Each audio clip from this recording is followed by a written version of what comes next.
অনেক মাদ্রাসার মেয়েরাও আছে, এটা ঠিক যে অনেক মাদ্রাসার ছেলে মেয়েরা আজকাল সমস্ত আকাম কুকাম করে। মাদ্রাসার ছেলে মেয়েরা আকাম কুকাম করলে কি জায়েজ হয়ে যাবে? মসজিদের ইমাম সাহেব যদি আকাম কুকাম করে হালাল হয়ে যাবে? ইমাম সাহেব যদি আকাম কুকাম করে সেটাকে অবশ্যই প্রত্যাখ্যান করতে, অন্যায় তো অন্যায়। এখানে একজন কিছু চটপটি, কিছু আপনার বাদাম ফুসকা, তারপরে যায় আপনার চাইনিজ খাওয়ার ধান্দা থাকে, আর একজনের থাকে ফুসনুষ্টি করার ধান্দা। নাম দিছে কি? প্রেম।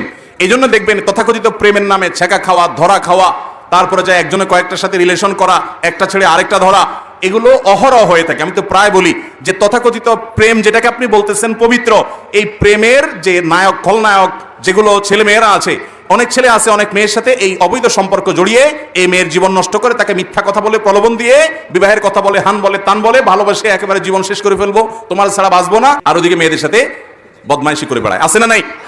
বিবাহ বহির্ভূত সম্পর্ক এগুলো সুখ পর্যন্ত গড়ায় না সাধারণত।